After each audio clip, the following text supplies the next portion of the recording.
PM Modi के नेतृत्व में केंद्र सरकार ने खोई हुई सांस्कृतिक विरासत को फिर से हासिल करने और उनके संरक्षण की दिशा में कई बड़े फैसले लिए।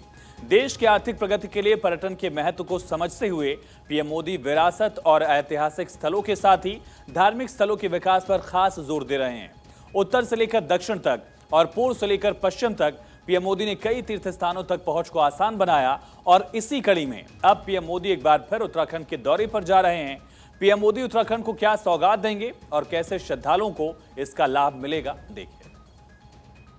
बोलो सियावर रामचंद्र की जय। सोमनाथ महाकाल का बुलावा आया और ये बेटा आए बिना कैसे रह सकते। केदारनाथ धाम,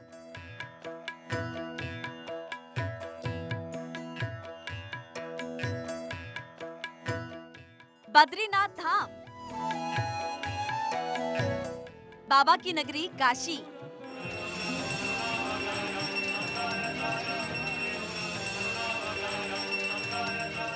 राम की नगरी अयोध्या,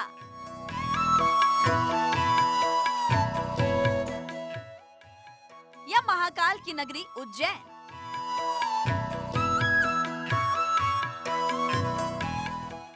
बीते 9 साल में सनातन धर्म से जुड़े कई ऐसे तीर्थ स्थान हैं जिन जगहों पर कायाकल्प हुआ है। पीएम मोदी जहां आधुनिकता पर जोर देते हैं, वहीं देश की सांस्कृतिक विरासत के संरक्षण के लिए भी लगातार मेहनत कर रहे हैं। पीएम मोदी की दूरदर्शी सोच और मार्गदर्शन का नतीजा ही है कि बेहद कम समय में इन तीर्थ स्थानों में अभूतपूर्व परिवर्तन देखने को मिला। प्रधानमंत्री नरेंद्र मोदी की सोच का फायदा देश के हर राज्य को मिल रहा है। साथ ही हर राज्य में तीर्थ यात्रा से पर्यटन और इंफ्रास्ट्रक्चर में सुधार हो रहा है। आजादी के बाद से कई ऐसे तीर्थ स्थान रहे जहां बुनियादी सुविधाओं की जबरदस्त कमी रही, लेकिन तकनीक का इस्तेमाल करते हुए पीएम मोदी ने इन इलाकों तक पहुंच को बेहद ही आसान कर दिया। अलग अलग राज्यों में चल रही परियोजनाओं की वजह से जहां पर्यटन का विस्तार हो रहा है, वहीं युवाओं को बड़ी संख्या में रोजगार भी मिल रहा है। पीएम मोदी 12 अक्टूबर को उत्तराखंड के पिथौरागढ़ दौरे पर रहेंगे, जिसको लेकर तैयारियां जोरों शोरों पर है। उत्तराखंड के सीएम पुष्कर सिंह धामी ने खुद पीएम के दौरे को लेकर तैयारियों का जायजा लिया। एक खुशी का अवसर है, हर्ष का अवसर है कि माननीय प्रधानमंत्री जी उत्तराखंड के प्रवास पर आ रहे हैं और उनका जौलीकौंग, पार्वती कुंड, आदि कैलाश, गुंजी और जागेश्वर धाम तत्पश्चात एक विशाल रैली को भी वो पिथौरागढ़ में संबोधित करेंगे और साथ ही बहुत सारी विकास योजनाओं का लोकार्पण और शिलान्यास करेंगे। पिथौरागढ़ जिले की व्यास घाटी फिर से गुलजार होने वाली है। इस दुर्गम स्थल पर मोदी सरकार ने युद्ध स्तर पर काम शुरू करवाया। बॉर्डर रोड ऑर्गेनाइजेशन यानी कि बीआरओ ने धारचूला से 70 किलोमीटर दूर गुंजी और गुंजी से नाभीठाग तक का 19 किलोमीटर लंबा रास्ता पहाड़ों को काटकर बना दिया। ओल्ड लिपू लेक से 1800 फीट ऊपर कैलाश व्यू पॉइंट तक 10 से 12 फीट चौड़ा रास्ता 70% बन चुका है। इस दुर्गम स्थल पर अगले साल बाद पर्यटक कार से सीधा पहुंच सकेंगे। नाभीढांग में पवित्र ओम पर्वत, नाग पर्वत के दर्शन पर्यटक करते हैं। ऐसा बताया जा रहा है कि 12 अक्टूबर को PM Modi Kailash view point पर और जौलीकौंग जा सकते हैं। जौलीकौंग गुंजी से 19 किलोमीटर दूर है। यहाँ पवित्र आदि कैलाश पर्वत और पार्वती कुंड है। नाभीढांग में पवित्र ओम पर्वत है, जबकि जौलीकौंग में आदि कैलाश पर्वत। पीएम मोदी के केंद्र की सत्ता में आने से पहले विश्व धरोहर स्थल में भारत के 30 स्थल थे, जबकि 2014 के बाद 10 स्थलों को इस लिस्ट में शामिल किया गया। इससे साफ जाहिर है कि पीएम मोदी इन सांस्कृतिक स्थलों के उत्थान को लेकर कितने गंभीर हैं। ऐसा पहली बार नहीं हो रहा है। देश की कमान संभालते ही पीएम मोदी ने लोगों की भावनाओं का ख्याल रखा। उत्तर से लेकर दक्षिण तक सनातन संस्कृति के संरक्षण को लेकर कई ऐतिहासिक योजनाएं चलाई। ये साफ जाहिर है कि प्रधानमंत्री मोदी भगवान शंकर के बहुत बड़े भक्त हैं। प्रधानमंत्री मोदी ने 21 अक्टूबर 2022 को केदारनाथ धाम और बद्रीनाथ धाम में पूजा अर्चना की और विकास कार्यों का जायजा लिया। केदारनाथ में पीएम मोदी ने आदि गुरु शंकराचार्य समाधि स्थल के दर्शन भी किए। मोदी सरकार ने देवभूमि उत्तराखंड के लिए 4 धाम परियोजनाओं की शुरुआत की, जिसका फायदा केदारनाथ, बद्रीनाथ, यमुनोत्री और गंगोत्री जाने वाले श्रद्धालुओं को मिलेगा। काशी विश्वनाथ मंदिर,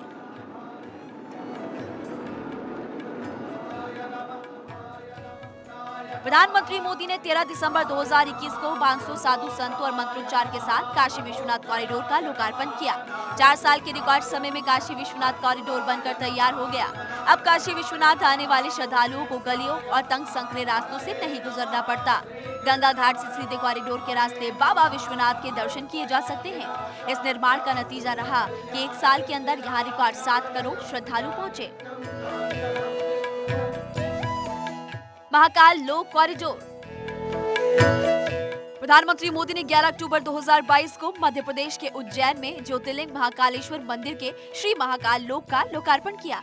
महाकाल मंदिर के लिए तैयार किए गए मास्टर प्लान का उद्देश्य महाकाल मंदिर को पुरानी पहचान वापस दिलाना था।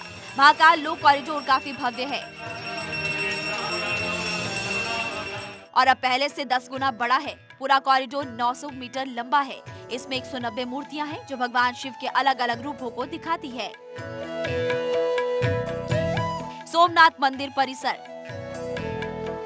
प्रधानमंत्री मोदी ने 20 अगस्त 2021 को वीडियो कॉन्फ्रेंसिंग के जरिए गुजरात स्थित सोमनाथ मंदिर के पुनर्निर्माण के लिए विभिन्न परियोजनाओं का उद्घाटन और शिलान्यास किया। इसके बाद यहां के पर्यटन को बढ़ावा मिला और लोगों में समृद्धि आई। अयोध्या में भव्य राम मंदिर।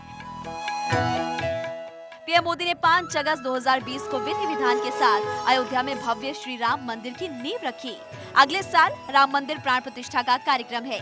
इसके निर्माण से अयोध्या और आसपास के इलाकों में संभावनाओं के कई अवसर एक साथ खुलेंगे। इतना ही नहीं, कई दशकों पूरा राम भक्तों का इंतजार भी अब खत्म हो जाएगा। पीएम मोदी की इन योजनाओं का नतीजा है कि देश के करोड़ों सनातनी आज उनके साथ जुड़ा हुआ महसूस करते हैं। Bureau report, Bharat 24। तो प्रधानमंत्री नरेंद्र मोदी पिथौरागढ़ पहुंचेंगे। पीएम मोदी 12 अक्टूबर को उत्तराखंड के दौरे पर रहेंगे और पीएम मोदी पार्वती कुंड में पूजा अर्चना करेंगे। पीएम मोदी स्थानीय लोगों से संवाद भी करने वाले हैं। पीएम सेना, आईटीबीपी और बीआरओ यानी कि बॉर्डर रोड ऑर्गेनाइजेशन के कर्मियों से मुलाकात करेंगे। जागेश्वर धाम पहुंचकर प्रधानमंत्री की तरफ से पूजा अर्चना की जाएगी।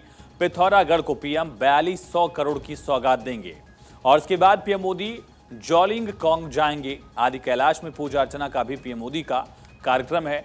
ये तमाम कार्यक्रम दरअसल एक बड़ी सौगात पिथौरागढ़ को यहां मिलने वाली है।